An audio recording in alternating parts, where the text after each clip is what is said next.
na kombo atata mwana pe Molimo Santo bande konangai bana ya papa Simon Kimbangu ndenge topesanaki na bino rendez-vous lelo tozali le 29 juillet 2023 émission na bino tote yana oyo bokolingaka mingi nde lelo pona biso bakimbangiste ezali une journée ordinaire te parce que ndenge na kolobelaka ngo ntango nyonso ke soki omoni kimbangiste oyo aza ko reconnaître nkolo Yesu te oyo biso toyebi ke ye mutu atindela biso papa Simon Kimbangu oyo aza ko reconnaître Bible te oyo papa Simon Kimbangu le 10 septembre 1921 atikelaki biso comme héritage c'est que kimbangiste wana asi abungi nzela parce que nous on a vécu, on n'a pas eu la chance de voir Simon Kimbangu oyo aliputa ndenge tokobengaka ye. Mais on a eu cette grâce de connaître ces trois fils. Il y a que suivre l'enseignement dans Bango. Et ces gens nous ont enseigné que la Bible est une prière qu'au nom de Nkolo Yesu Christ. La seule différence, c'est que ça, parce que nous reconnaissons que Molimo Santo, Nkolo Yesu Lobaki Akotinda, pour les uns, ils andeke, pour les autres, ils alimoto, mais pour nous, c'est une personne, puisqu'il y a trois personnes en Dieu, et la personne que Koloye soit promettre qui a routine de la biso wa kimbangiste toyeba ke ezalinde ye papa Simon Kimbangu ndelelo tina tolobi ke ezali mukolo munene pamba te toyebi ke nkolo Yesu tangu ayaki na mukili ayaki pona koya komika bambeka kosala sacrifice pona ngai na yo tozwa lobiko ndenge tokotanga na Bible que Dieu ayant aimé le monde il a envoyé son fils unique qui s'est laissé crucifier sur la croix, son sang a coulé pour que nous ayons le salut de nos âmes. Lingomba oyo pe le longa ina yo tozali ya kimbangiste, pona etongama, il fallait un sacrifice. Il fallait papa Diangenda asala sacrifice. Parce que mingi bakomona kaka que non, papa Diangenda asala ki accident. Oui, mais ce n'était pas un accident, na cadre kaka ya accident. Parce que Muntaza Bokende Mayebi Kago que de ça l'accident. Et son père ne lui avait pas dit que de cet accident il sortira vivant. Il dit vas-y, mais tu vas mourir. Mais il a accepté. Bon, na lingombo ngana yo tozali, o mingi ba musupe toza ko sakana na yango, toza ko yeba ba sacrifice wana te. Donc to yeba ke il y a des gens comme papa Diangena qui ont eu à payer de leur sang pour na lingomba oyo etonga. Ndenge zali bo mesa na biso boyebi ke topesi bino d'abord mbote pe totombeli bino mokolo mwa poso molamu boyebi ke biso tokobandaka toujours émission na biso na compassion pamba te batata wana misato totangeli bino batikelaka biso kaka liloba moko ke biso nde mutu tokotambola tokosambela mpona kimia ekota na mokili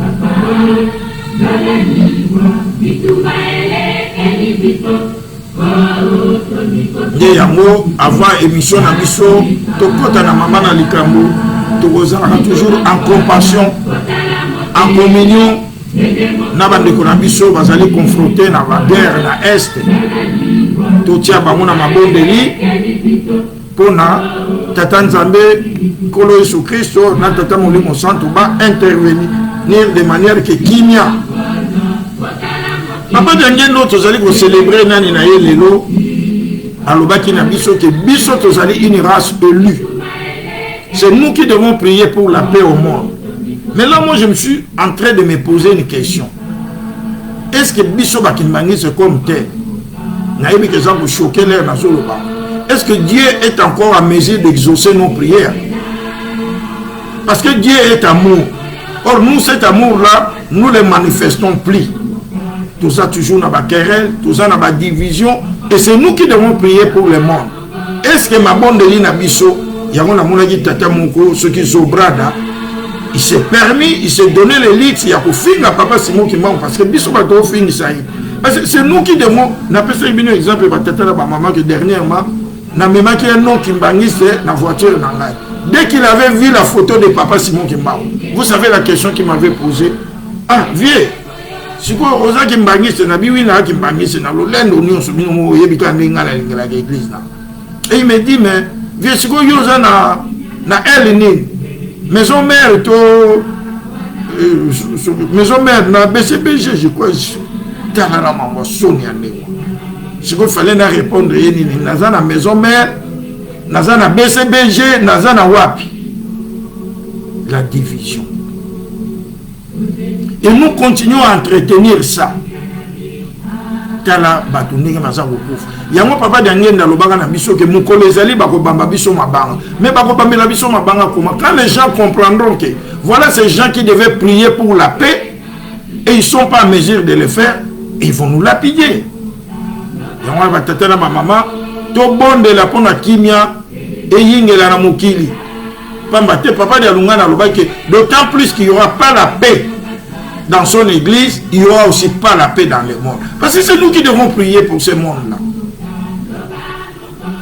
Et Dieu ne peut pas écouter prière et bateau. Dans la Bible, c'est bien écrit que tu vas même faire ton offrande. Tu arrives à l'hôtel et que tu t'es souvenu que aux gens un problème n'a papa Mbotemunzila. La Bible te recommande de laisser ton offrande sur l'hôtel, de rentrer d'abord te réconcilier. Sinon, tu feras un vain travail. Non, nous entretenons la haine. Nous entretenons les conflits. Nous sommes là que pour je peux dire des polémiques stériles. Et nous le faisons à quel moment? Nous le faisons au moment où Fachi venait de faire un effort. De manière que, journée le 6 avril, est-ce que vous savez que beaucoup de gens n'étaient pas d'accord? Mais Fatih l'a fait passer en force. Et aujourd'hui, ces gens-là vont retourner pour Baye Bishaï. Voilà l'église là qui est chef. Et même d'abord, ils ne s'entendent pas. Et même d'abord, ils sont divisés. Les petits enfants là de Simon qui ils ne se parlent même pas, ils ne se salient pas. Et c'est cette église là que toi, tu veux nous dire que... Voilà, voilà. Ma tata, ma maman. Yamana mingi, oh papa mbote, non. Biso, comme Boyoka Kanzembo Nangayanat. Moi, j'ai eu la chance d'écouter les enseignements de ces trois personnes que je considère comme des saints. Et je ne changerai pas de direction. Ce qui m'ont enseigné, c'est cela. Ce qu'il y a la doctrine, il y a la philosophie, il y a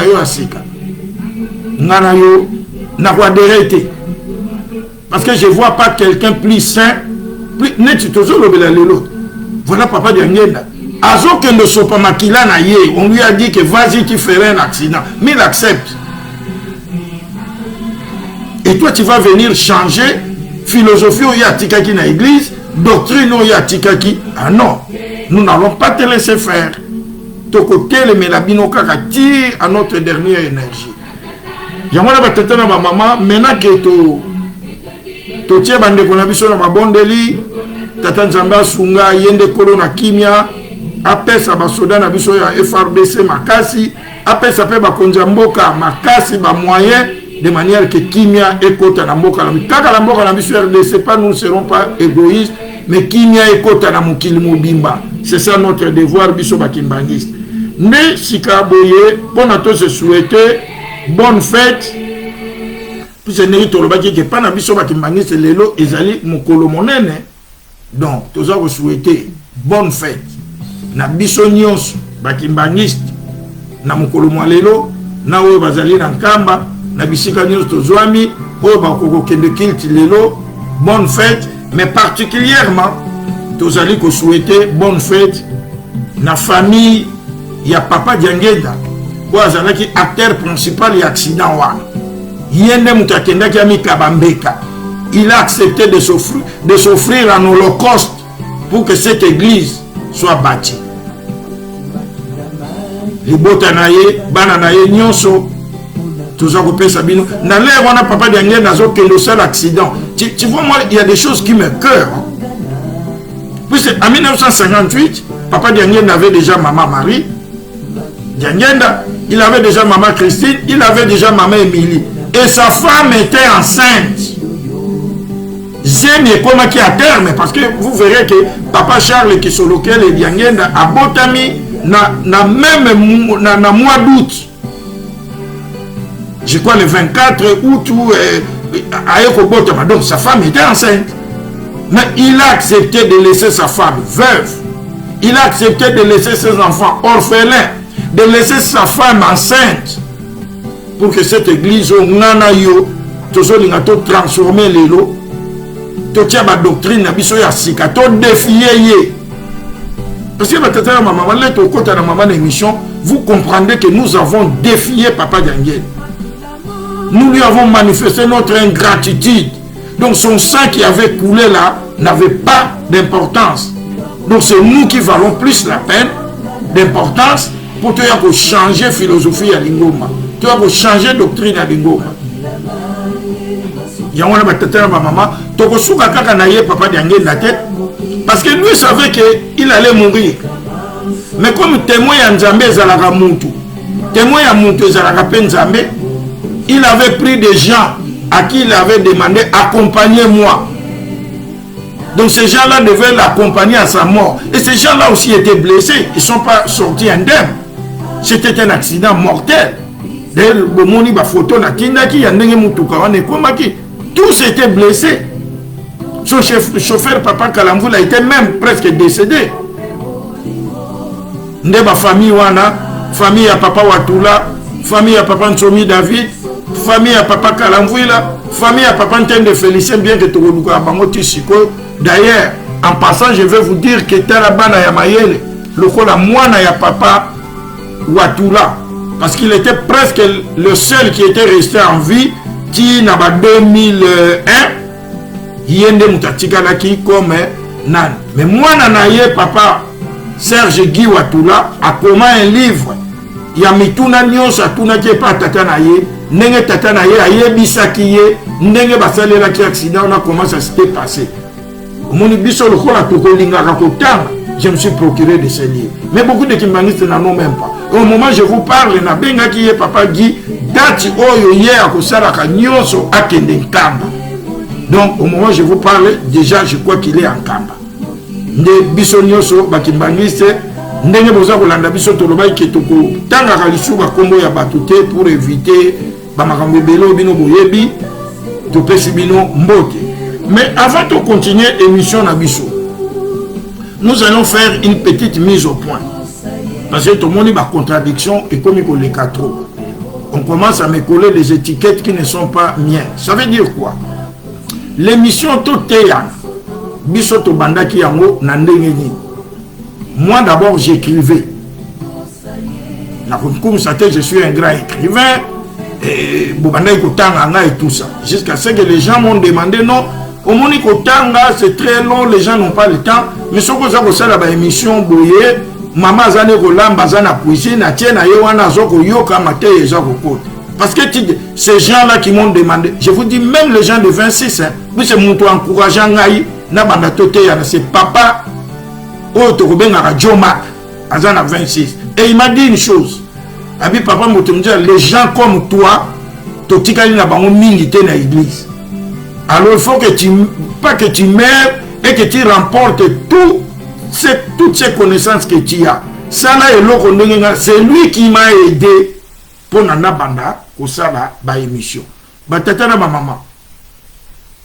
Ndenge kaka nazali koloba tangu to bandi kosala ba émission. Objectif na biso zakini parce que il y avait beaucoup d'émissions, beaucoup de sites où on ne faisait que critiquer Papa Simon Kimbangu, critiquer Nkamba, critiquer alors la Ratelki étant une chaîne officielle à Kokosala, à Kokoko se rabaisser jusqu'à ce niveau à répondre à Rabatouan. Et nous nous sommes assignés un objectif.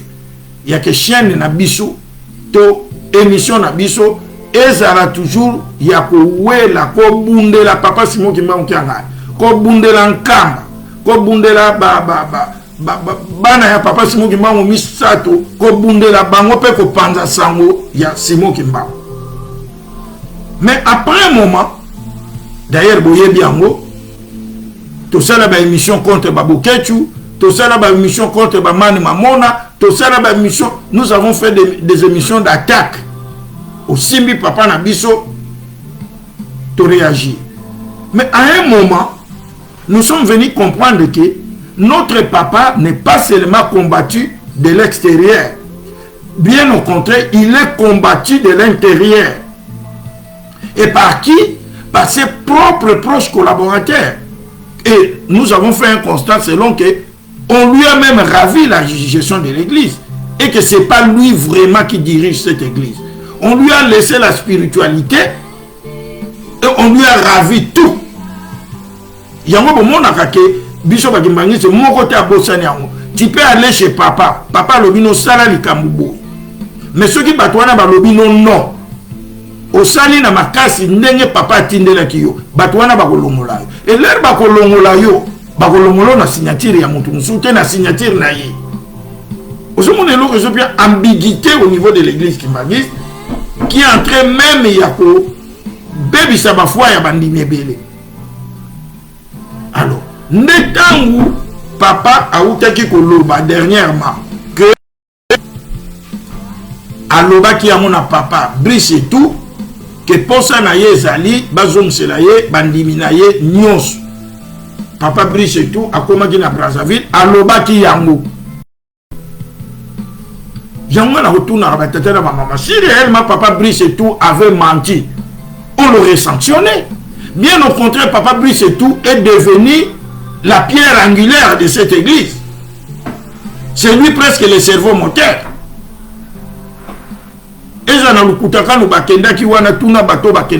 C'était lui. Alors maintenant, tant que moni bongo, bato yo balingaka kotambolisa papa ko diriger ye nde bayaki ko koma mukanda ya koloba ke non papa lobi bongo te.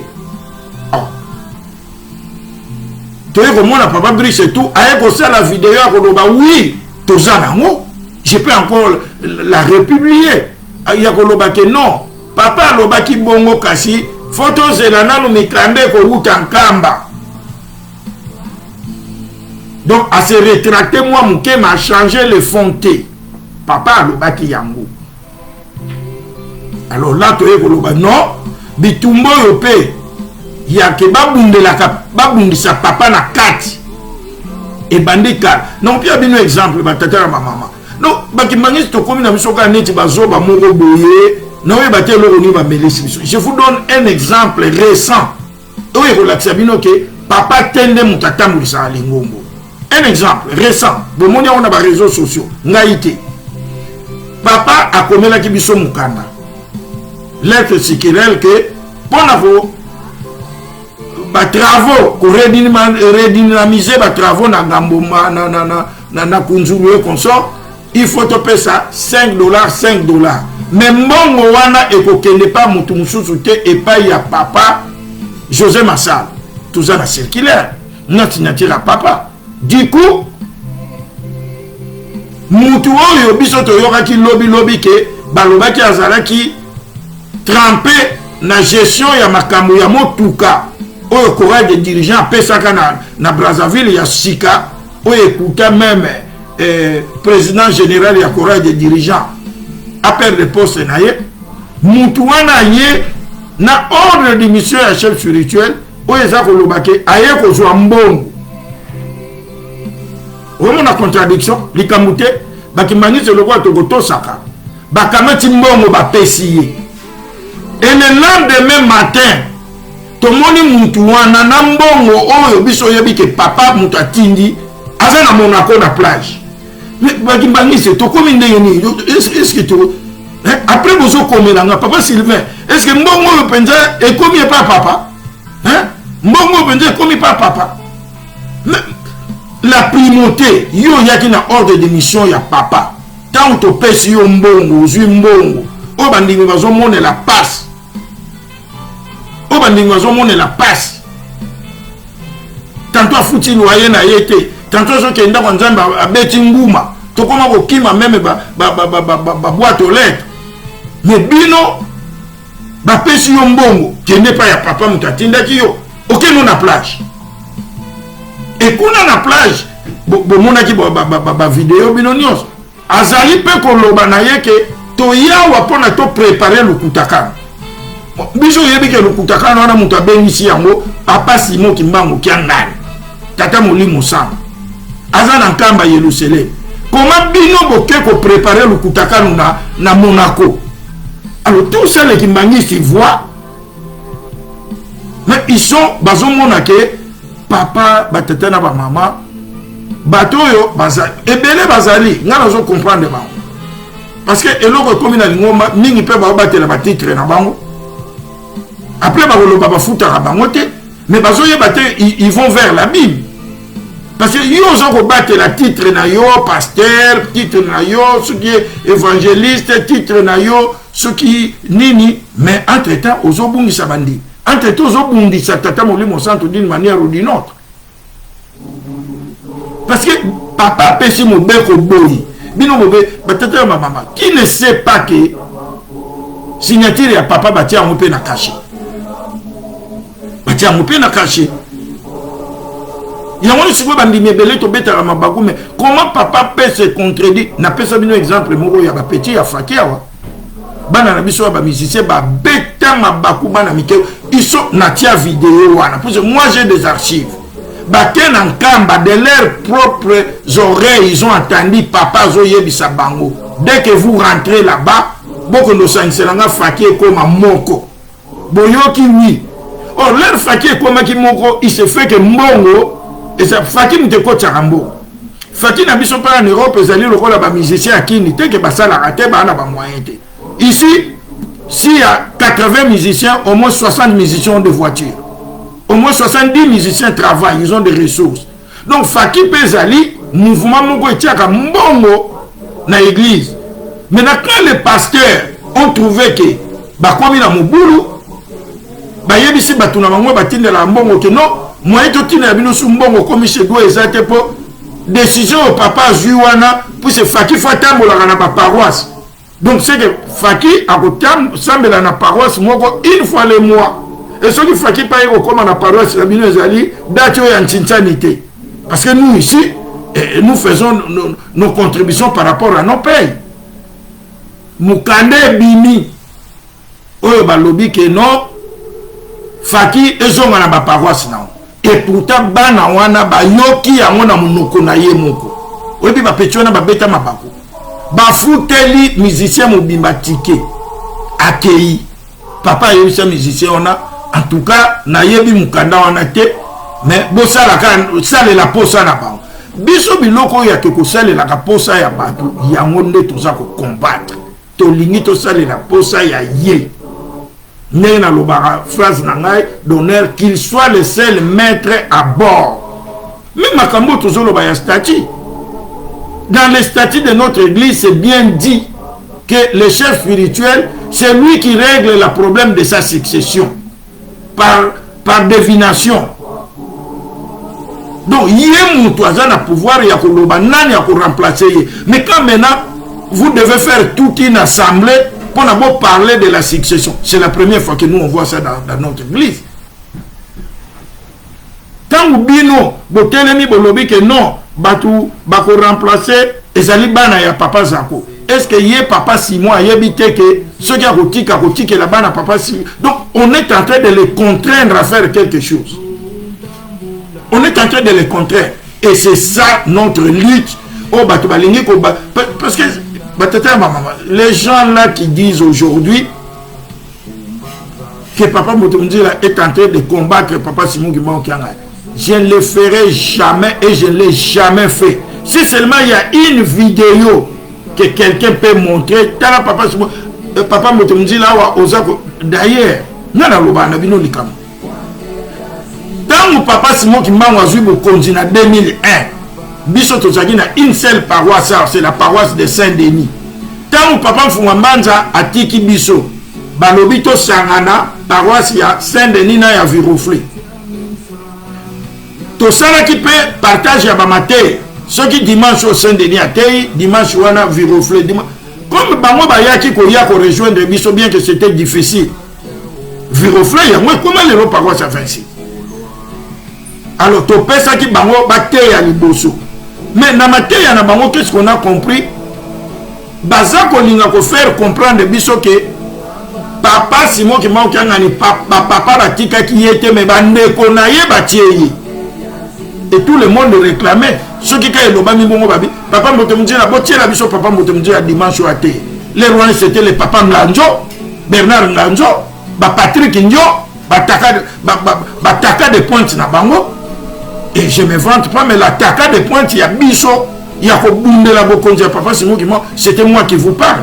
Nous avons fait 1 mois, 4 dimanches, les 2 dimanches, bango, moko papa Nganjo à Teya. Les rois, papa me passait à Batukututé.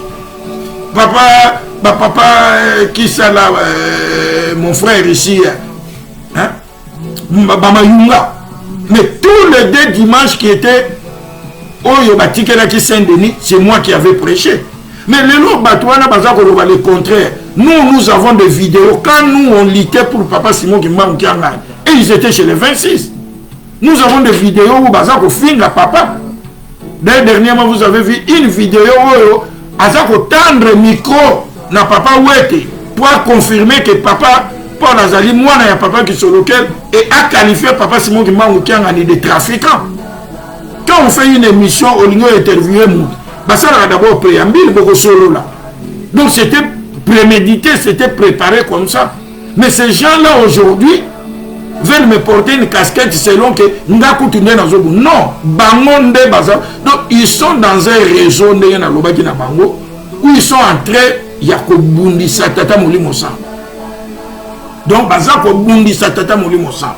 Ne yango mise au point au Salaki avant de côté une émission na biso ndenge kutobandelaka tokoyembaka toujours nzembo na biso ya liboso silwa nzambi tokota na émission na biso bonne fête na bino ba nyonso boza kolanda biso.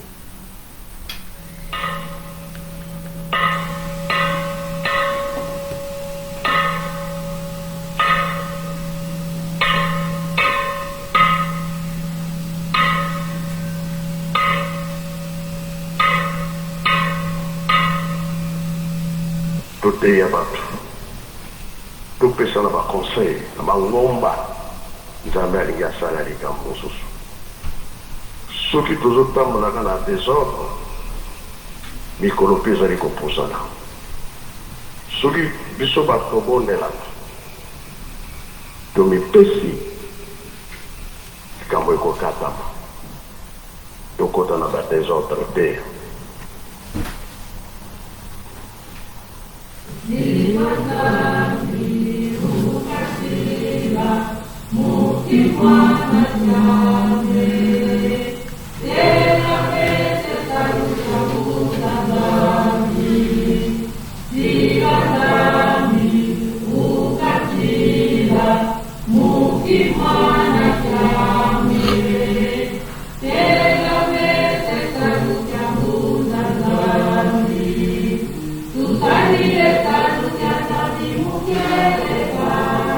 comme tozana makambo ebele tokosola lelo tobongama mpona toleka na libondeli na biso ya liboso ya kofungola programme.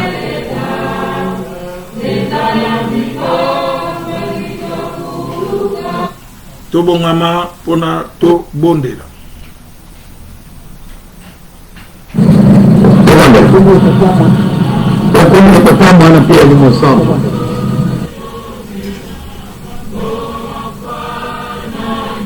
solo. Nazali na maua, nazali na soni, pamba te mingi na kati na biso toyibi tozi pambi na kati kuna tobelisi tokala biso kaka maua nibisabiso obani kotona lisusu etikateka onasala nini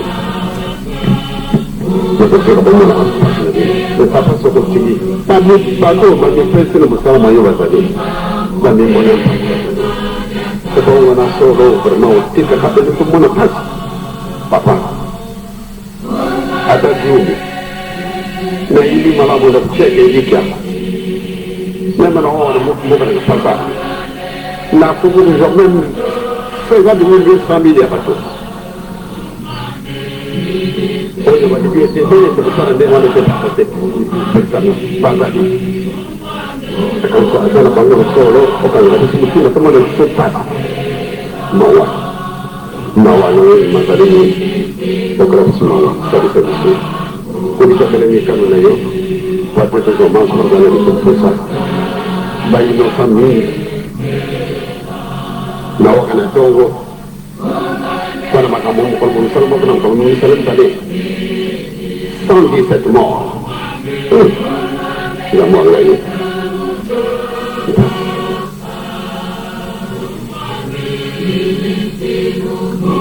Papa, tu l'as fait discuter. Au point de ce moment, sans tradition.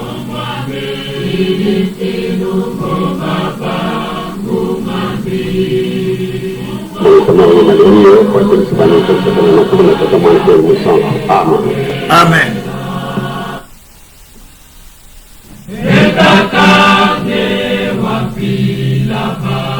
Nzembo tozali koyoka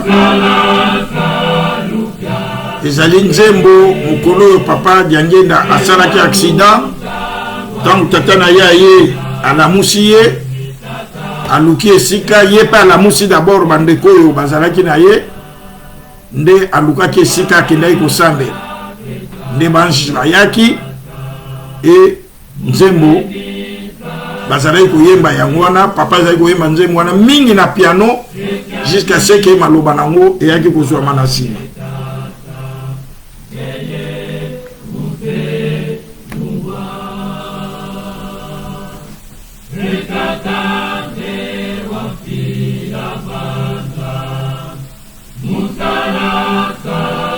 Tata yo mtu tindalanga na mukili pona sala musala na yo awa tangu na ngai ebelemi tata yo kela ngai. Même Jésus-Christ le fils de Dieu tangu amonaki ke tangu na ye kokaki po bakanga ye bakende ko baka ye na ekulusu na nzoto ya azaki nango, il a eu peur. Il a demandé à son père s'il pouvait lui faire passer cette coupe-là. Mais après, quand il s'est saisi que non, mais c'est pour cela que je t'ai venu, il a dit que ta volonté soit faite. Ndenge moko na papa Diangé. Batata ma maman, avant, tokota na émission, tozui ba question est belé. Toko répondre na ba question wana. Tolobaki que ceux qui botindeli biso ba question to banda pe kotanga kombote pour éviter des représailles. Papa moko na bandolobo mwa ba tendance ya zali o to kubenga kana 3 égale 1. Alobi nga papa mbote munjila na landi papa Apo Salimba ya lobi ke bana ya papa Zako bangonde mutu bako succéder parce que babotami na mariage et puis na bana ya papa dia lungana bango misato ya mibali ye kaka nde mutu bango mine na loba aboti. Donc bana na ye mutu bako succéder siko ye mutu na ye ezali bo. Mais papa mbote mdila biso tozali na ba vidéo oyo ye moko papa Zako azako loba ke ye azali na rien de spirituel. La spiritualité est alliée. Toye la kaye yango te. Et tout le monde a pe que asali sakane batute asaka nini te. Siko ye pe kaka papa po alobeli biso likamwa makila ke batata wana ba transmettre bana na bango makila. Siko yo papa Zako comme yazane na spiritualité, eza question ya mutu totanga komo na ye. Siko makila wana ya transmettre na bana na ye po ba koma ba chef spirituel. Et sur la spiritualité pas inime, puisqu'on transmet que ce que l'on a. Si on a SS, on transmet SS non là-bas. Tantôt plus on a diabétique, on transmet diabète non là-bas. Mais lui ne se reconnaissant pas avoir quelque chose de spiritualité. Spiritualité au bananaye, bako zouapon na bako ma chef spirituel l'église na biso, bazuli yango wapi. Question wana, je crois que papa Apo Salimba yé mutu. Azako soulever bakao, c'est à lui de répondre. Na moni pena réponse na kopé sa yote. Question ya mi balé et où tu peux que pas ya mutu ya 3 égale 1. Alingi na yebisaye, quelle est la différence qu'il y a entre la famille sainte et la maison familiale? D'abord, avant de répondre aux questions, quand je dis que nos dirigeants de l'église, où ils n'ont pas les textes légaux qui dirigent notre église, les textes réglementaires, ou alors ils ne lisent pas. Parce que d'abord, dans il y a famille sainte, résolution, dans l'article 6 et le Bible. Résolution d'article 6 et le Bible. Le concept de famille sainte n'est pas consacré par l'église kimbanguiste. Résolution n'est pas consacré par l'église kimbanguiste. De ce fait, elle en interdit l'utilisation abusive. Il est réservé, donc le concept famille sainte est réservé uniquement aux personnes ci-après. Papa Simon Kimbao, Maman Mouir, Papa Kisoloke, Papa Diarungana et Papa Diangé. Résolution et lobby, famille sainte. Et pesami kaka pona batuana. Batu mususute. Même quand Papa Simon Kimbao qui a bâti était la famille sainte. Alors, le loyo pour na papa Apo Salim na baninga o bakendaki lukutaka no pona lobi ke batanga na bango ba texte église te batie que famille sainte ezali bana pour famille sainte tolo ba pona papa po ekomika ka bana ya papa dia lungana puisque même maman Marie on la considère vraiment pas puisque na zo landa maloba papa Apo Salim pour lobi bien que sainteté et loko wana molimo etikalika na lignée wana ya papa dia lungana. Donc même ma Marie, pour moi je trouve que ceux qui n'ont l'anime loba papa Apo, même ma Marie ne figure pas dans la famille sainte. Bon, sikoyo famille sainte résolution lobby et yebika batumi tanu na famille sainte. Mais ou abolir résolution te mais botie batumusu sur la famille sainte. Et puis maison familiale. Ezali, question à yo poser, Ezali, le col a le président de la République, Fachi Akoma président. Non. Comme Akoma président, il y a un autre Samboka. Mais Ezali peut-être grâce, privilège aux familles, il y a Maman Marthe, na Etienne Tchichekedi wa Mulumba bazui, il faut pas profiter pena yango. Ne batiaka mutu moko ya famille, ne peut-être papa Fachi Soka azani akozwa mutu moko na famille ya Maman Marthe, azui mutu moko na famille ya papa Etienne Tchichekedi atie bango na maison civile du chef de l'État. De manière que bango pe tantôt ebendezali na famille bakoya bakolandela po bakomi na nan, mais c'est différent de la famille présidentielle. Puisque famille présidentielle ezali bana Etienne Tchichekedi bango nyoso bakomi na famille présidentielle. Maman Marthe azali na maison civile, c'est la mère du chef de l'État, azali na famille présidentielle. Bana ya Fachi na ba nièce na yo ba botami na bandekone automatiquement ndenge bazana ba passeport diplomatique. Ils sont dans la famille présidentielle. Ils ne dépendent, ceux qui dépendent de la maison civile, ezali bana ya ba cousin ya Fachi, bana ya ba papa leki na ye, ba papa leki na ye, ba noko na ye. Mais pas bana oya libota wana ya Fachi. Il en est de même pour la biso église Kimbangis. Nous avons ce que nous appelons la descendance de Simon Kimbangu. Bana oyo bana ya Simon Kimbangu baboti. Donc bana oyo bana Simon Kimbangu baboti na bakoko ya bana ya Simon Kimbangu no bakoko ya ba papa na biso na misa d'office. Bazali na descendance ya Simon Kimbangu. S'ils ne sont pas dans la famille sainte, comme nous le disons, mais au moins ils font partie de la descendance. Ils n'ont rien à voir dans la maison familiale. Dans la maison familiale, les chefs spirituels, les alliés, d'abord, topé cet exemple. Pour que nous maîtrise la maison familiale, les chefs spirituels, ça existait depuis papa. Mais on voyait toujours, cette maison familiale était dirigée par famille à Maman Mouib. Bon, Moutali Bosso a dirigé la maison familiale, il y a chef spirituel, l'époque, à papa, ils ont dit Tata Mabassi Pierre. Tata Mabassi Pierre a botami na maman. Leki, papa de na maman Koulout. Et Golongwa wana, Tangouya, Koufi, ne atikeli, Leki na ye papa Loutoun Edouard. Alors, le lot, n'est toujours là. Famille, maison familiale, chef spirituel. Moutazala qui est responsable de la moitié de Noko Masala. Noko Masala a l'air à Koufi, Atikeli Neve na ye, papa fidèle, Nkinji Along. Mon vieux que je connais bien, que j'aime aussi bien. Si on le long yoko soit bana ya bakoko ya papa de Angenda. Ok, ko soit tia bango na maison familiale wana pona noko wana za noko na bango direct te. Bana ya papa de Angenda bakoko ne wana baza besikinlaza. Papa fidèle azali mosikingoyo. Donc il y a rien à voir. Donc c'est là où j'allais te dire que toutes les décisions qui sont prises binonde bosala kana bino ba analyse te. Bolandaka papa Apo bien. Papa Apo c'est un chien de chasse.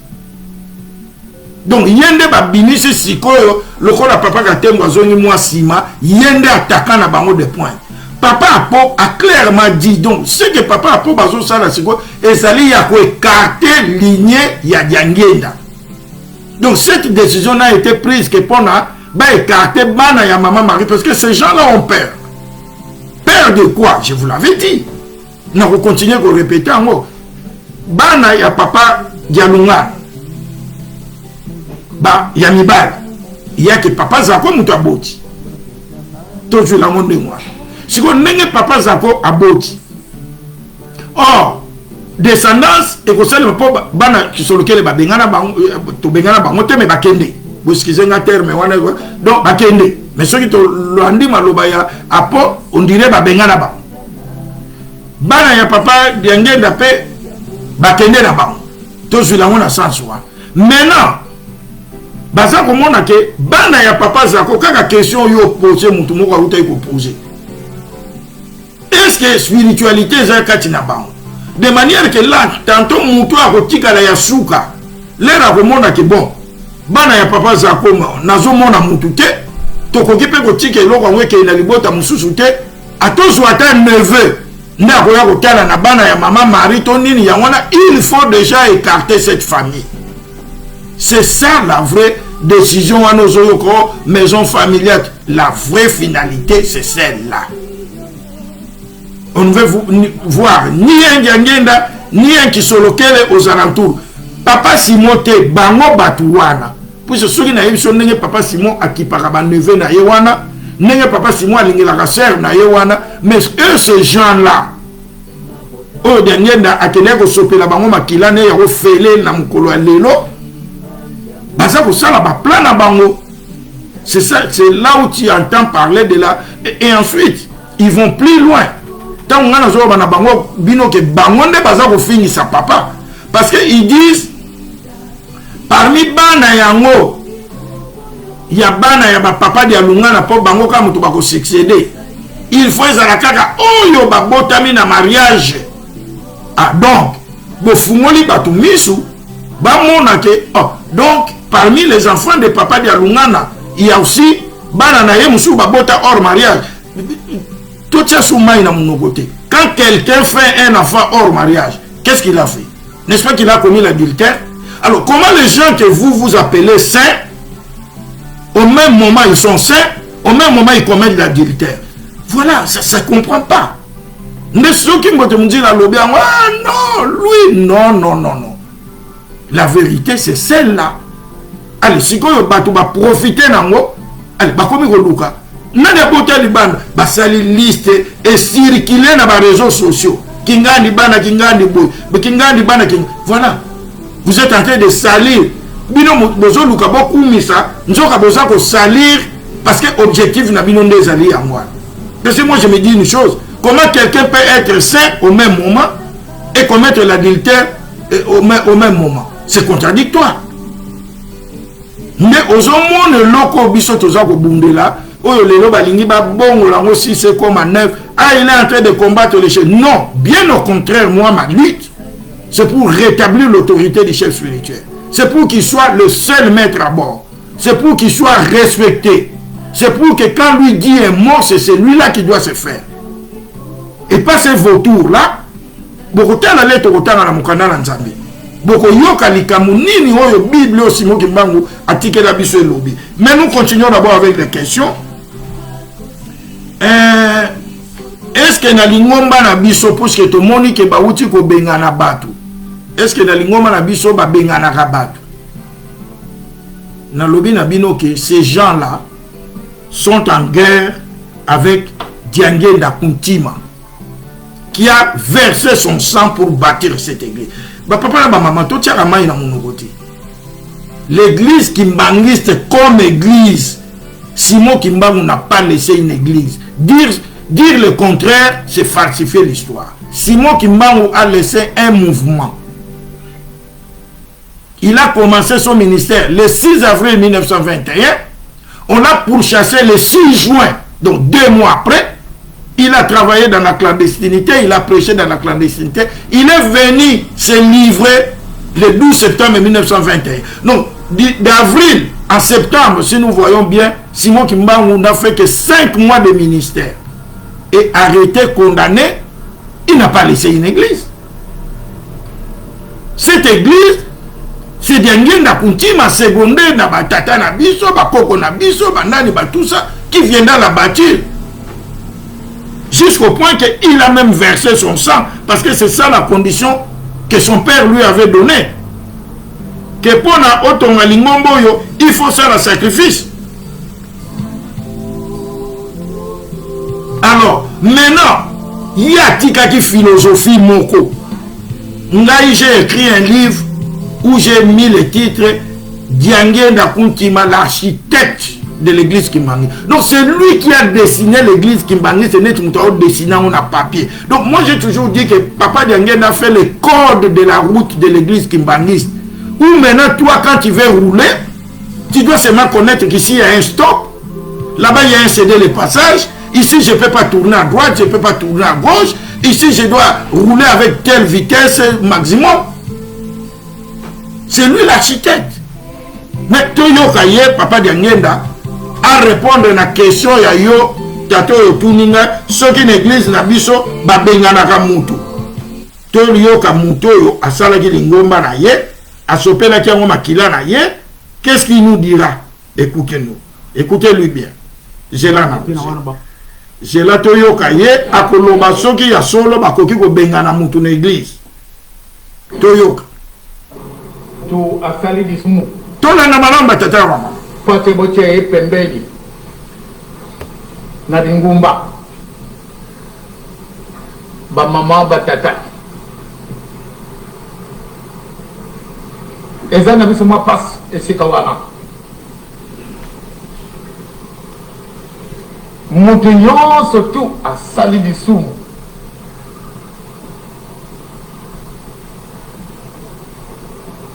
Yo si oyibi obieba memini yo samu. Otuni ye alibi eti asalaka lisumu. Ya solo. Il faut tata wana bapese itumu. Voilà. Obe mama wana pese itumu. Ezali mpana kubelele yango te? Non. Bobenye na malembe sika bino batamu sibatali. Voilà. Mama obe tata yo sala ke likambo abe to tiyo pembeni. Landa mana moi, to fungola matoi. To la dabia. Yo révoqué mon. Révocation. Pourquoi révoquer yete? Ah. Révocation, on a des mots français. Expliquez bien. Ben ganaye. Qu'il y a des sous dans le mot yoté. On a des révocations. Ah, est-ce que vous savez ça? Hein? Il s'adresse au pasteur. Hein? Bien sûr, vous savez les monétés. Tout ça, la révocation, il y a moto yo à salir de Kambamabe. Pour révoquer yete. Voilà. Qui a yé et puis, dès que tu as ça, allez, tu peux essayer 6 mois, vous allez me battre dans le Gumba. Bon, mon toit. Maman, je crois que tout ce qui n'a pas révocation. Révocation, en d'autres termes, c'est l'excommunication. Chasser quelqu'un de l'église. Ne viens plus dans cette église, on ne veut plus te voir. Mon toit, ça, la lingomba naïe. Et quand je vous dis qu'on l'a défié, on est allé même plus loin. L'église grandir dans nous. C'est la première fois où nous voyons un petit-fils de Diangenda. Balongo lié l'église. c'est là où je vous dis qu'on a défié Diangué Ndakounti. Et cette personne-là, on ne la défie jamais. Donc, on a atteint le niveau, il y a sacrilège, il y a nazoye, papa, il te commet. Je ne dis pas que les enfants de papa Diangué ne peuvent pas être sanctionnés. Quand ils commettent, avant que Bana Diangué, Bana qui sont locaux, l'église a ses règles qui doivent aussi, mais Tata Nabiso Bazagi toujours pour bomba, parce que leur réputation est liée à la réputation de Tata Nabango. Dernièrement, on a fait un exemple, moi, il y a papa qui sont locaux, ça allait créer un scandale. On était contre Yakozwa, Zemi Moko, et dans cette famille-là, il n'y a pas que ces cas-là. Les cas comme ça, il y en a légion. Pour Batata Nabiso Bazaki, ceux qui bana, Ezaki Kala, ceux qui moana na yo azui Zemi, na yo tata, Obimi li banda lingumba. Mais quand on a bana na bango, moko azwaka Zemi, Batata bavande, comme ça scandale, balongoli mobeko wana. Ezaki pe na mibeko ke, moana na yo alongoli Zemi, nankamba to, atie Zemi. Obimi na nkamba soki koya keba mfuma mbanza koya kobima na nkamba batata balongoli mobeko wana. Mais vous êtes permis de révoquer les petits-fils de Simon qui ment, comme si aujourd'hui là c'est vos parents qui avaient donné leur sang. C'est Diangué Ndakounti qui a laissé sa femme enceinte de 8 mois à terre pour aller se livrer en holocauste, pour que cette église soit bâtie. Vous êtes permis les luttes, il y a la kokona. Et pour quel motif? Pour quel motif? Il y a moi, tata, maman, qu'est-ce que je peux te dire? Parce qu'on a dit que l'église, papa Diangué Ndatikaki, yango lisusu te bango bambuta wana balingi. Et pourtant papa Simon Kimbangu kianga nyazolo bake makambo batata na ngai batika kite bokoti l'église bon longola yango, mais ils font de leur tête. Réponse là na pesio na télio. Donc lui-même il a parlé. Alors je crois qu'il y a une dernière question. Nous en avons beaucoup, mais si nous continuons, sinon nous n'allons pas faire l'émission. La dernière question, tata Moroya Zapen Ankam.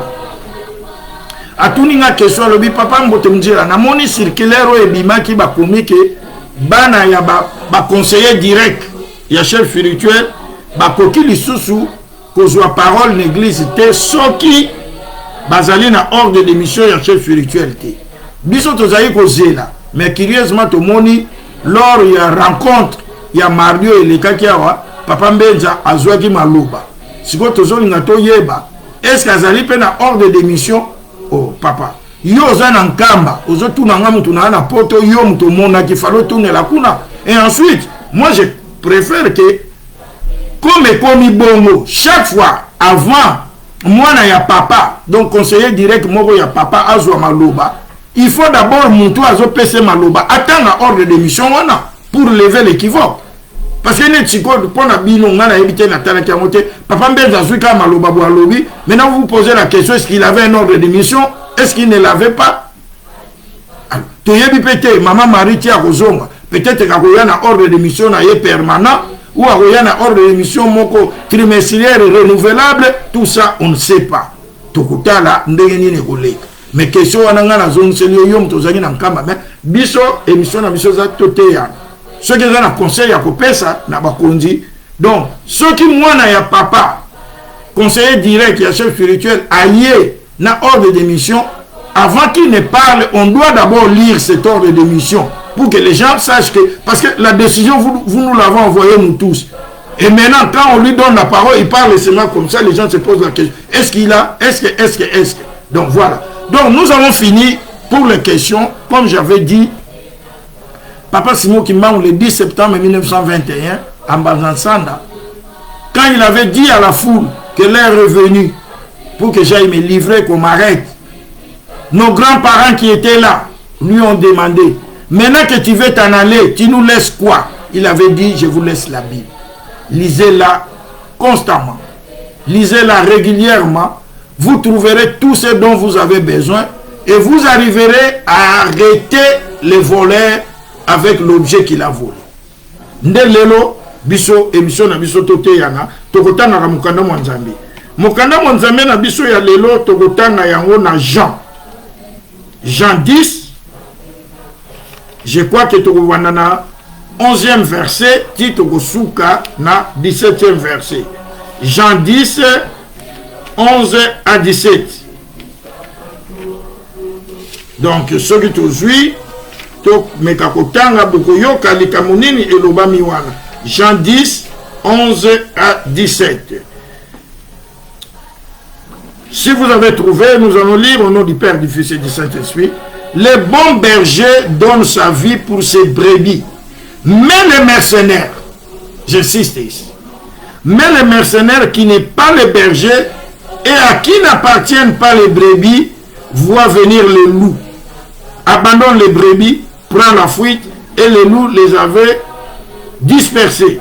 Les mercenaires s'enfuient parce qu'il est mercenaire et qu'il ne se met point en peine des brebis. Je suis le bon berger. Je connais mes brebis et elles me connaissent comme le Père me connaît et je connais le Père. Et je donne ma vie pour mes brebis.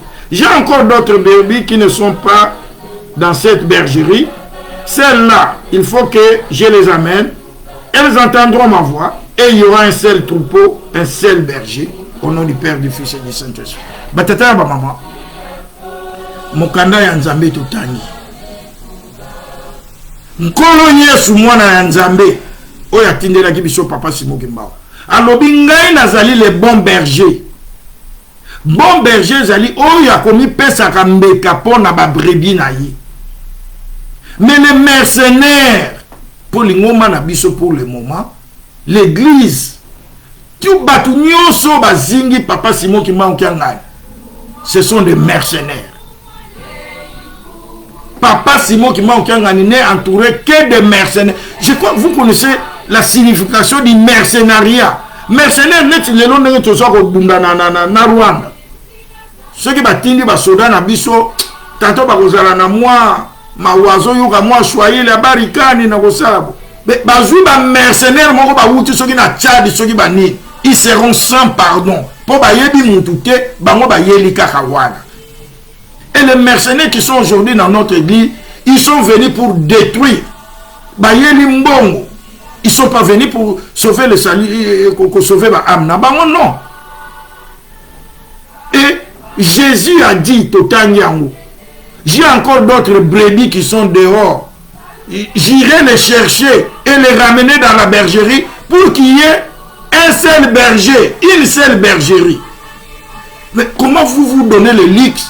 Bandimikuto na bazana bergerie, bozako bengana bango. Quand est-ce que vous irez chercher ceux qui sont là? Vous voyez le mercenariat? C'est ça le mercenariat. L'église a été créée, Jésus a dit, je suis venu pour les brebis égarées d'Israël. Jésus n'est pas venu sur les saints, pour les saints. Si réellement nous trouvons maintenant qu'on a atteint le nombre de Nîmes, mais alors, qui est l'enlèvement, ndako nzambe esalema pona basumuki kobongo la bapagano bakoma bandi. Mais quand une église commence à chasser les adeptes, ah là il faut qu'on se pose une question. Il faut qu'on se pose une question.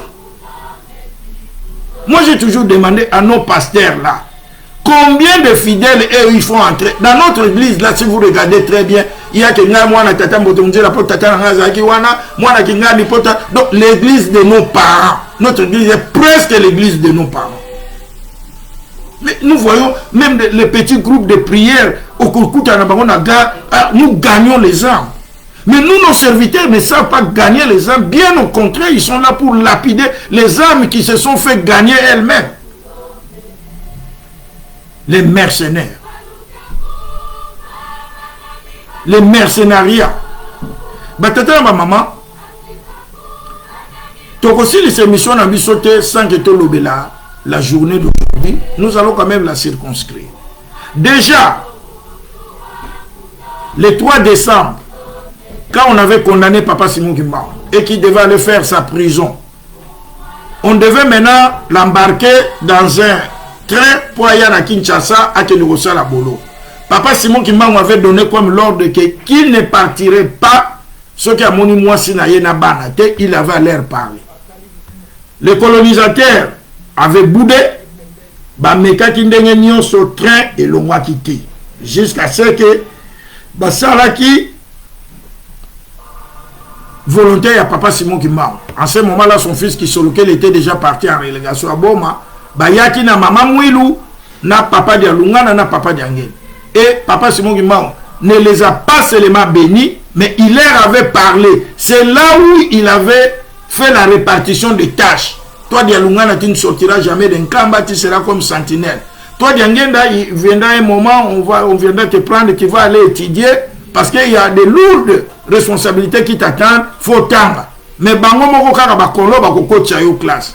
Et c'est toi qui vas diriger mon église. Papa Diangenda, déjà à 3 ans en 1921, il savait que c'est lui qui allait un jour diriger l'église de son père quand elle allait se fonder. Alors, qu'est-ce qui va arriver? Papa Diangenda, pendant qu'Azako Tanga, il était encore élève à la colonie scolaire de Boma, le 9 août 1939, Tata Naye, puisque Tata Naye abandonné comme mon ananaï. Agoya, Batubayebi Kana Boloko dans le Bumbashi, Magoya, Yoko Talabango. Basolo Lipe. Ayebisie que demain, je viendrai avec quelqu'un qui a besoin de te voir et de te parler. Donc, au Zélanga, la place telle, Azagi na place Moko, que chaque fois que son père, il avait rendez-vous à son père, avec son père, il allait là-bas. Mais, le malheur a fait que le même jour-là, il y avait un match de football, il y a école là-bas, et lui, il était le meilleur, parmi les meilleurs joueurs, un buteur même. C'est lui-même qui nous racontera cette histoire. Nous, on vous raconte que ce que nous, on a vécu. Alors, papa Diangenda a se rappelé dans Makamotatana en 1921, au moment où Moussa Nzambe ya solo, les responsabilités bah qui makayamu. Puisque gérer les armes, c'est pas facile, hein. Ah bien non, moi j'irai jouer au foot. À quel rendez-vous on a été, à quel bêta balle. Tant à quel bêta balle, il avait marqué tel qu'il nous avait raconté un but. Et après, à attaqué comme meilleur buteur, à pendant le Corée Balou qui donc cheville, la solution était ou Bachaye Bende na Kati ou Bakata Loko. Ba memie na hôpital. Et Papa Diangenda nous raconte que na Boutou nango ba kosala yo opération lobby. Son père est venu avec un inconnu. Il lui dit: Joseph, moi je t'avais dit que j'avais besoin de toi, je t'avais fixé un rendez-vous. Toi tu as préféré aller au foot. Il n'est pas répondre à lui: non papa, excuse-moi, mais je savais que tu venais pour des responsabilités là. Moi je ne saurais pas. Si tu peux les confier à mes 2 frères aînés. Il a dit: non, c'est toi qui es choisi. Si tu refuses d'aimer l'opération là, on va t'amputer la jambe. Donc papa Diangenda nous raconte: non papa, j'accepte. Alors bon, comme tu acceptes, c'est bon. Abi mouto bayaki na tata na ye. Avant bakende asimbiye kaka place wana na lokolo akei tango bakei atele maboye fracture wazalaki nango ezali soute azongi normal anatongo nango na hôpital robeta moi tour na ye. Les médecins sont venus maintenant pour l'opérer batabi. Hein? Mais ce jeune homme là, qu'est-ce qu'il fait là? Mais toi on les bayarota ah ndeler ba bengi na école babi mettez le garçon miracle à sali biswawa. On devait l'opérer aujourd'hui, on ne trouve plus rien, il est redevenu à la normale. Bah bien, ne dites à personne, c'est le fils à Simon Kimbangu, non? Donc ce sont des miraculés.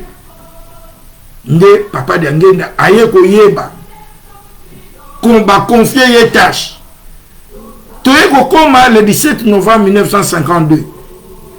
Papa Diangenda était à Kinshasa, il est allé prier à Maluku numéro 120. Dans la commune à Kinshasa. Il y avait une cellule de prière là-bas. Ce moment-là, on priait encore dans la clandestinité. C'était la parcelle de Tata Alphonse Kinyuka. Tchabamfoum. Oazali, maman, Tata ya maman Salou le Pauline. Moi, c'est ya papa qui soroké. Alors, du coup, pendant qu'il priait, son père est venu lui montrer en vision. Abi, l'heure viendra bientôt pour que tu bâtisses l'église du Saint-Esprit. Mais tu vas faire un sacrifice. Moi, j'ai fait mon sacrifice, j'ai fait 30 ans en prison, 120 coups de fouet, tout ça. Jésus a fait son sacrifice, il a répandu son sang sur la croix, et toi aussi, pour l'église et ton maman, il faut un sacrifice. Et voilà ce que sera ton sacrifice. À la qui s'y est na vision accident wana. Papa Diangena a eu peur, il a troué. Il nous a raconté que quand ils ont fini de prier, place ndenge motoki ebimaka biso lui na baport wana olieza la sueur ebimi ye makila moto ebimaki ebebi chemise nyonso apemba azalaki nango. Il était contraint de mettre juste sa veste, à 5 esquisses, il est parti. Il nous a même dit que quand il est arrivé à la maison, il a fait en sorte que sa femme ne voit pas cette chemise, à Bomba ou bien il est allé se doucher. Donc il a eu peur. Et Oumeli, et comme en 58. Donc comme en 1958, le 26 juillet 1958, son père vient encore lui dire, Joseph, maintenant l'heure est venue de faire ton sacrifice là. Parce que l'église doit se bâtir. Tu feras un voyage à Tchéla, mais tu n'y arriveras pas, tu mourras. Tu feras un accident et tu vas mourir. Papa Diangena avait eu peur. Comme même Jésus, le Fils de Dieu. Quand tu portes ce corps ici, le corps a aussi ses caprices. Mon lit, ma casse, mais nous autres, Jésus, quand on l'a crucifié, il a pleuré. Il a même demandé à son père, quand on dit Elima sa bataille, de tata, au l'excellent, tata, bon, yango kendela ki mwana ngoza en choix. Papa Daniel est là à Monibongo le 27 à traverser na Brazzaville pour na kobanga. À quelques prier comme Jésus aussi est allé prier sur la montagne des Oliviers. À quelques prier na Boko où on construisait un temple. À quelques prier qu'on a le 28. Quand Wassili a moni que son père lui dit qu'il doit seulement le faire. Il a traversé encore pour rentrer à Kinshasa. Non, mais on l'a vu, il était tourmenté, on ne comprenait pas de quoi il s'agissait. Et quand il est revenu, le 28, son père a dit, c'est demain que tu dois voyager. Alors, qu'est-ce qui va se passer? Papa Nsomi David, azalaki parmi bateau misatu oyo bayambaki Papa Diangena, tango akomaki. Pour bango bandaka déjà ko s'organiser na ndenge église batata kwa mandio bansomi wete André wete Thomas consort paku Thomas bankimu Alexandre nde balobi bon Papa Nsomi okoki ko accompagner lui sait qu'il va mourir mais il se fait accompagner des gens et Papa Nsomi lui dira mais il y a mon cousin qui est venu Papa Watula Mathieu qui voulait aussi, qui est venu aussi te saluer. Mais oh, mais bon, est-ce que Papa Watula, ça te dérange? Parce que Papa Watula devait rentrer le même jour.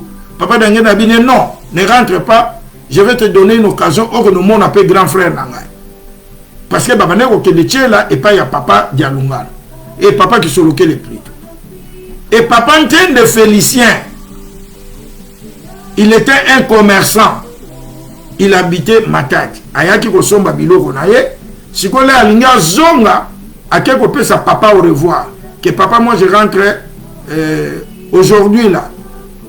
Il a dit non, ne rentre pas. Il avait même déjà acheté son billet. Ne papa Kalamvou la yeb sabis. Il a dit non, ne rentre pas aujourd'hui. Au lieu que ne na ba transport abani.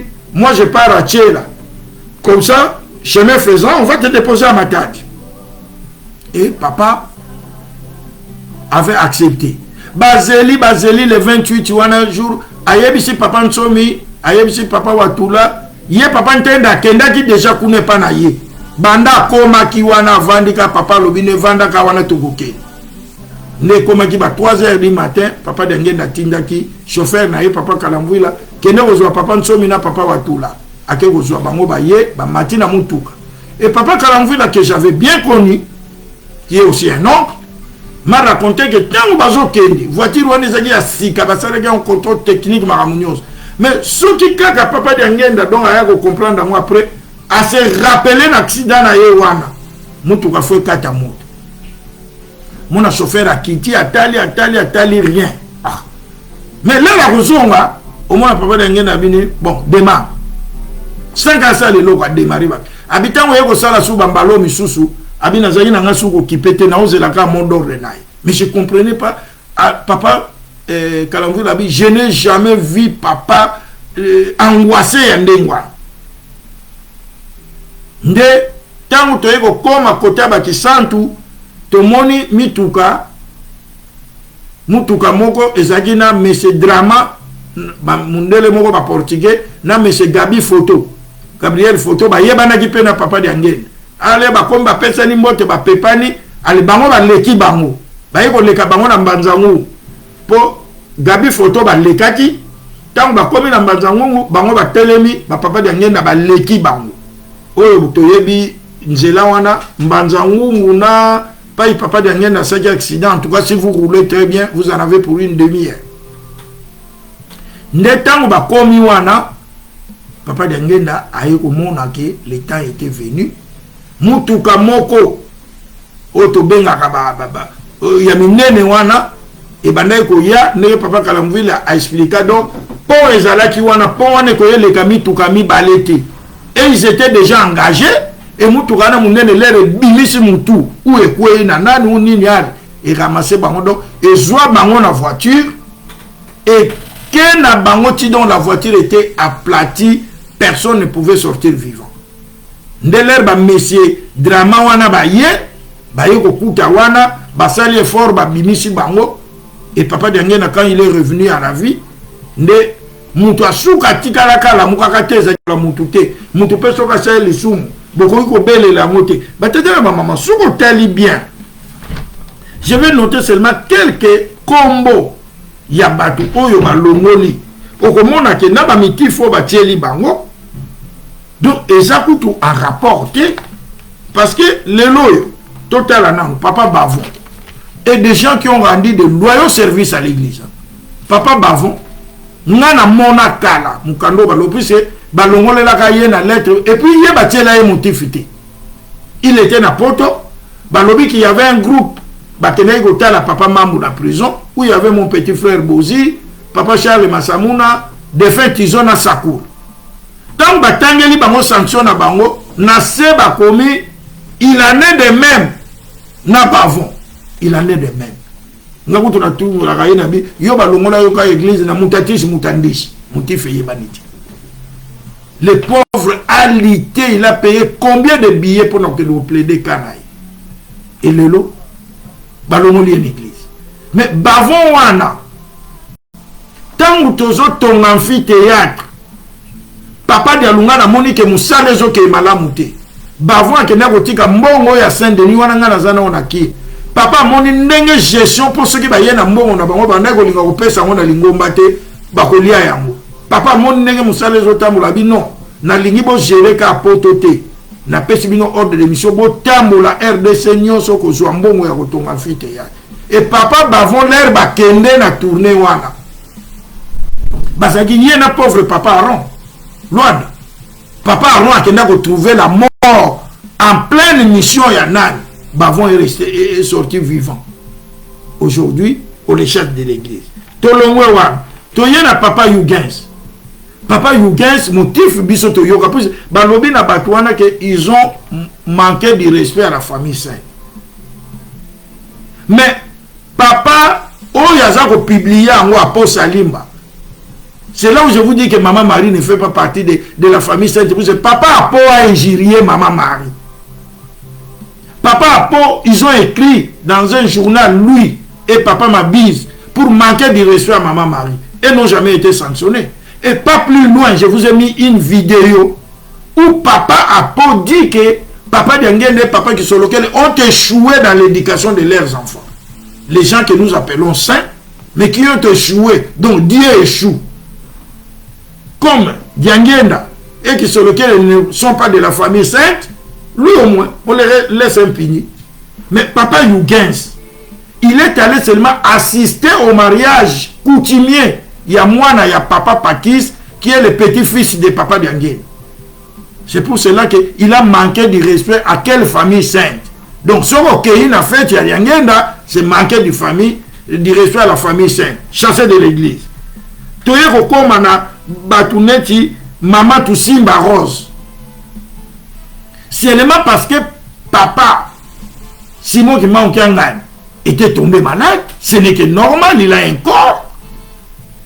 Il a un corps, il peut avoir mal à la tête. Et il a demandé des prières que non, papa, sa santé n'est pas tellement bonne, si nous pouvons prier pour lui, ça lui a coûté balongoli l'église. Or, il savait que dans Braza, papa, il fallait koufa. Alors, voir quelqu'un qui lui demande encore des prières pour continuer à être en vie, on l'a chassé de l'église. Quelqu'un qui a demandé pour qu'on prie. Papa Denguena nous disait, quelqu'un qui demande des prières, qui est la présidente des femmes kimbanguistes, il demande à toutes les mamans, prions pour notre chef spirituel parce que sa santé n'est pas bonne. Le fait d'avoir dit que la santé du chef spirituel n'est pas bonne, ça lui a valu une exclusion de l'église. Or, maman Wana, elle a rendu de loyaux services, les lorsque qui tozali na lutende le Wana, pour l'aïe, c'est elle. Lelo, ma maman, son bateau de pêche, c'est elle qui a commencé ce projet, qui a abouti. Mais on l'a chassé de l'église. Tu es comme la famille Litanda. Famille Litanda, papa Litanda, batu oyo ke na kisangani, azo pesa balupangu na église, na mbongo na ye. Balongoli mwa na ye na église. Papa Ndol. Papa Ndol, qu'est-ce qu'il a fait? Il a manqué de dire, Papa Ndol, son problème, c'est les livres verts. N'est-ce pas la fois passée? Le livre vert, au papa de Ngenda Tigala Kobimisa, et si là. À Bimisa, on a 1980, c'est le livre le plus vendu. Et si là. Or, ce livre, quand vous l'avez, et ça lit le la boussole. Vous avez tout. Parce que c'est comme, et ça, mémoire, mon papa de Ngenda Tigala. Alors, Bisson en matière de livres, tel que moi aussi j'écris des livres, si aujourd'hui, parce que Fnac venait de m'écrire, que le livre, on a bimisa qui y a Kinzonzi, j'ai écrit des livres sur les Kinzonzi, Batubaza ou on a Fnac, mais ça les sous-soutés. Mais s'il arrivait que moi je ne suis plus là, Papa Ndol comme un éditeur, à mon pression, il y a Fnac et l'équipe Batubaza ou un livre à Kinzonzi. Livre à Kinzonzi, c'est un livre privé, Papa Ndol viendra trouver mes enfants pour leur demander l'autorisation que je voudrais rediffuser les livres de votre père, rééditer. Et mes enfants doivent lui donner un accord. Parce que ça, naninanga. Et le livre vert n'appartient pas à l'église.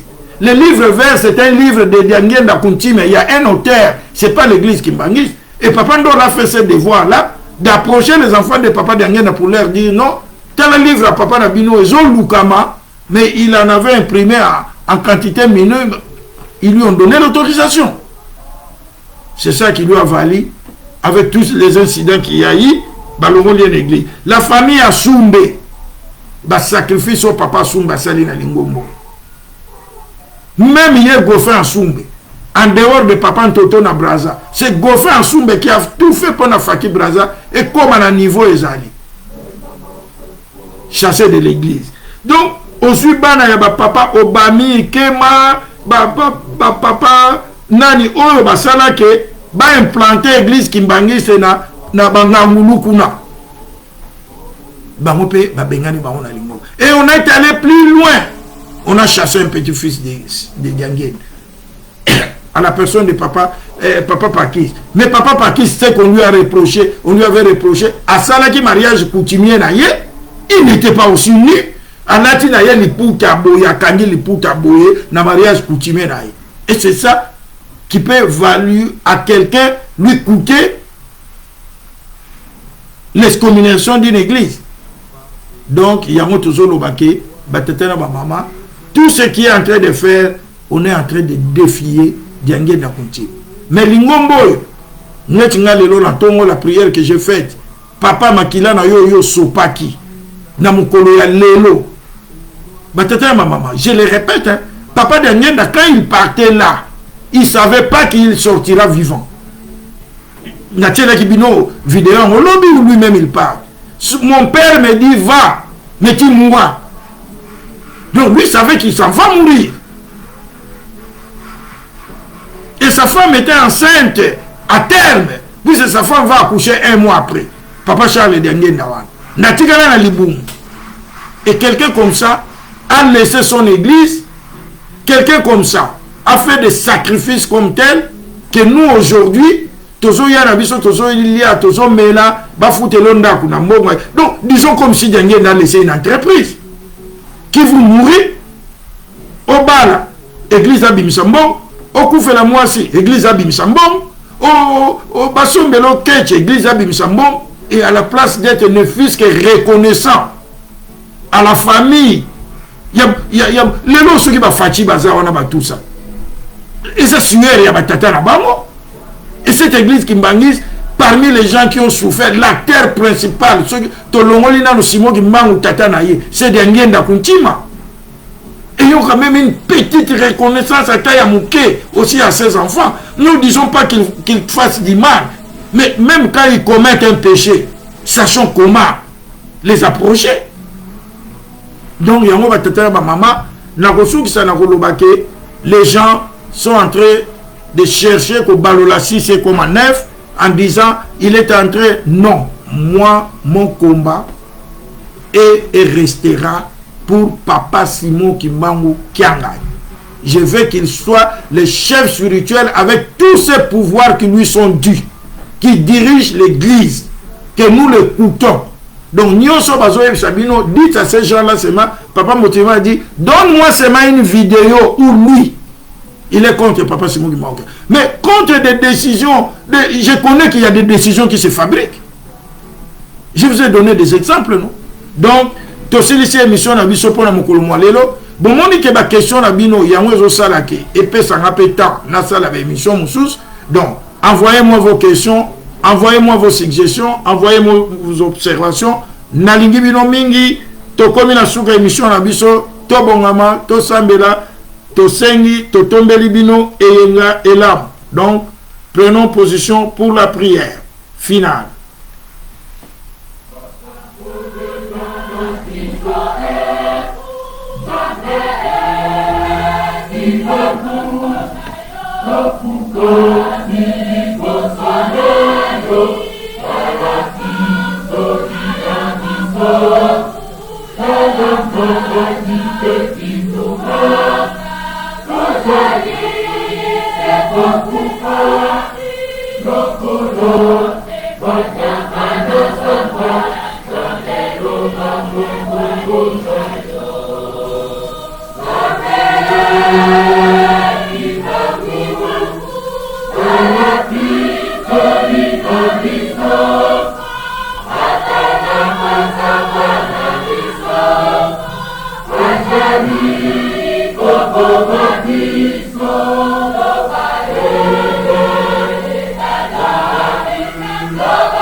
Tata Nzambe, Kolo Yesu, Tata Simon Kimbangu, Misu na bino etala kuna na est,